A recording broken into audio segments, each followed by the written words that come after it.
Hello વિદ્યાર્થી મિત્રો, આપ સૌનું આપણી આ યુટ્યુબ ચેનલ પર હાર્દિક સ્વાગત છે. આજે હું લઈને આવી છું ધોરણ 8 વિષય સમાજ પાઠ 13 માનવ સંસાધન સ્વાધ્યાયન પોથીમાં ભાગ 6નું સંપૂર્ણ સોલ્યુશન. તો ચાલો આપણે આગળ વધીએ. પરંતુ તે પહેલાં જો તમે આપણી આ યુટ્યુબ ચેનલને લાઈક, શેર અને સબસ્ક્રાઈબ ન કરી તો જરૂરથી કરજો. પ્રશ્ન 1. નીચેના વિકલ્પમાંથી સાચો વિકલ્પ પસંદ કરીને લખો. પહેલું, વસ્તી વિતરણ બાબતે નીચેનામાંથી કયું વિધાન યોગ્ય નથી? તો જવાબ આપ્યો છે સી. પર્વતો અને રણ વિસ્તારોમાં વધુ વસ્તી વસવાટ કરે છે. ત્યારબાદ બીજો વિકલ્પ, નીચેનામાંથી વસ્તી ગીચતાનું કયું સૂત્ર સાચું છે? તો જવાબ છે વિકલ્પ એ. ત્યારબાદ ત્રીજું, સૌથી વધારે વસ્તી ગીચતા ક્યાં હોય છે? તો જવાબ છે સી. દક્ષિણ મધ્ય એશિયામાં. ત્યારબાદ ચોથો વિકલ્પ, રાજ્યો અને કેન્દ્રશાસિત પ્રદેશોમાં નીચેનામાંથી કઈ જોડ સાક્ષરતા દર પ્રમાણે સાચી છે? જવાબ છે એ. કેરળ અને બિહાર.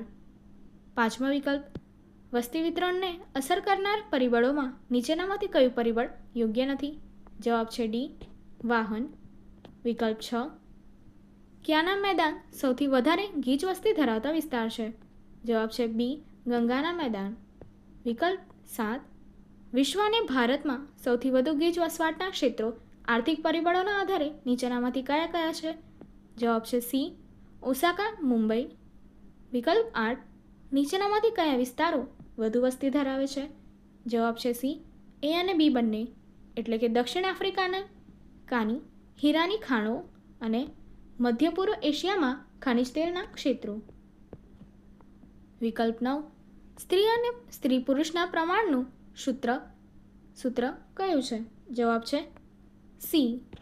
ત્યારબાદ વિકલ્પ 10, વધુ સાક્ષરતા દરની દ્રષ્ટિએ નીચે આપેલ રાજ્યનો સાચો ક્રમ જણાવો.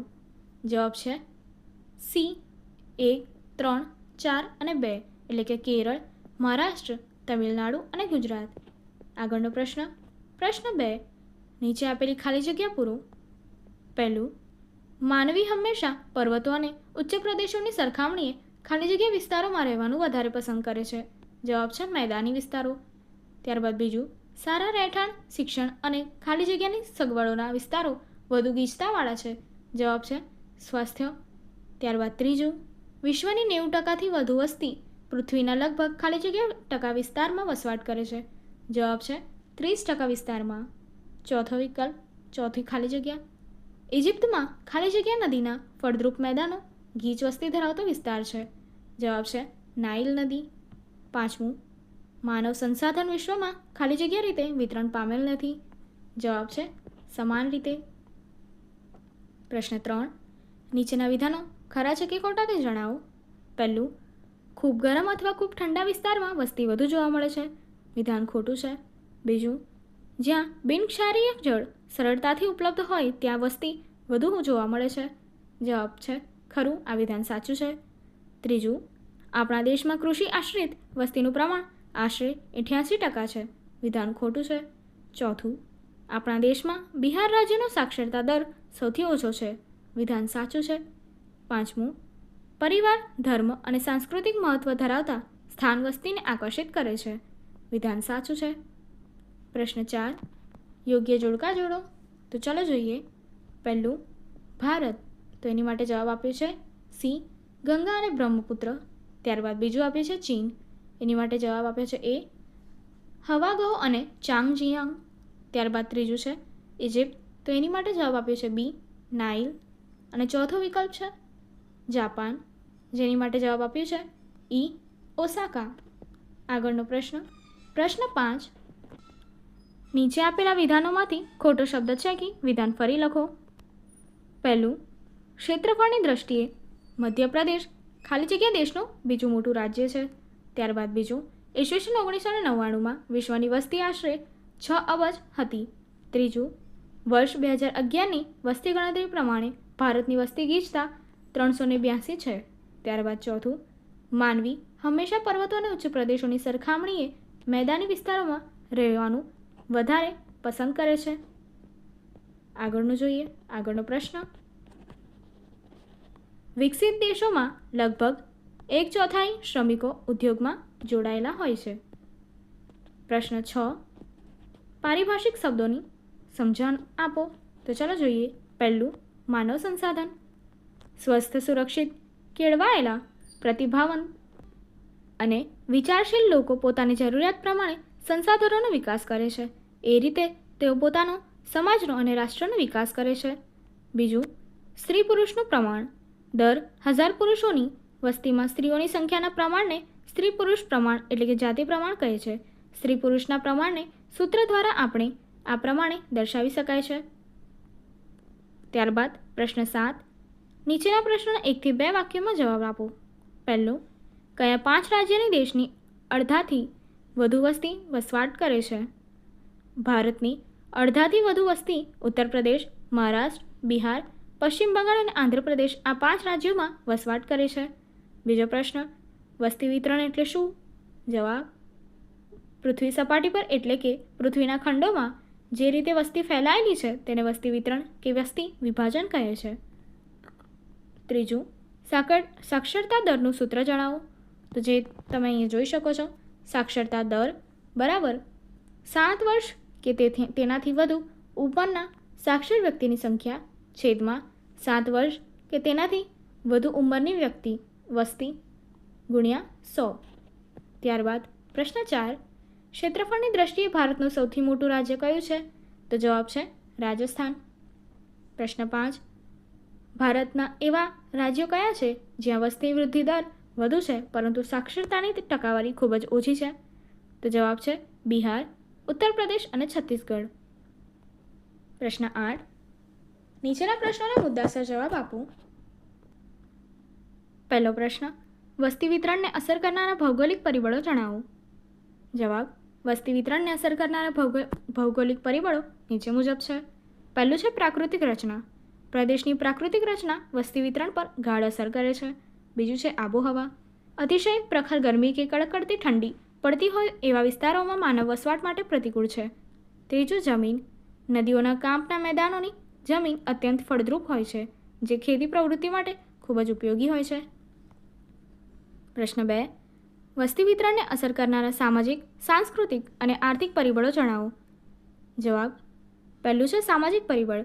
સાનુકૂળ રહેઠાણો તેમજ શિક્ષણ અને સ્વાસ્થ્યની સારી સગવડોવાળા વિસ્તારોમાં વસ્તીની ગીચતા વધારે હોય છે. બીજું, સાંસ્કૃતિક પરિબળો. પરિવાર, ધર્મ અને સાંસ્કૃતિક મહત્ત્વ ધરાવતા સ્થાનો વસ્તીને વસવાટ માટે આકર્ષિત કરે છે. ત્રીજું છે આર્થિક પરિબળો. ઔદ્યોગિક વિસ્તારો રોજગારીની નવી નવી તકો ઊભી કરે છે. પ્રશ્ન 3, વસ્તી ગીચતા એટલે શું? સૂત્ર દ્વારા ઉદાહરણ સાથે સમજાવો. પૃથ્વીની સપાટીના કોઈ એકમ ક્ષેત્ર કે કોઈપણ નિશ્ચિત વિસ્તારમાં દર ચોરસ કિલોમીટરે વસતા લોકોની સરેરાશ જનસંખ્યાને તે વિસ્તારની વસ્તી ગીચતા કહે છે. કોઈ એક ચોક્કસ વિસ્તારમાં કેટલી માનવ વસ્તી છે એ ઉપરથી તે પ્રદેશની વસ્તી ગીચતા જાણી શકાય છે. વસ્તી ગીચતાને નીચે આવેલા સૂત્ર પ્રમાણે દર્શાવી શકાય છે કે જેમાં વસ્તી ગીચતા બરાબર દેશની કુલ વસ્તી છેદમાં દેશનું કુલ ક્ષેત્રફળ. પ્રશ્ન 9, નીચે મુજબની માહિતી દરેક વિદ્યાર્થીએ પોતાના કુટુંબની માહિતી મેળવવી. તમારા શિક્ષકની મદદથી વર્ગમાં ચર્ચા કરો. તો અહીં આપણને કુટુંબના સભ્યોનું નામ, સ્ત્રી પુરુષ, ઉંમર, તેમનું શિક્ષણ અને વ્યવસાય એ રીતે આપણે માહિતી ભરવાની છે. તો પહેલું વ્યક્તિ છે અજયભાઈ કે જે પુરુષ છે, તેમની ઉંમર 50 વર્ષ છે, તેમનું શિક્ષણ પ્રાથમિક છે અને વ્યવસાય ખેતી છે.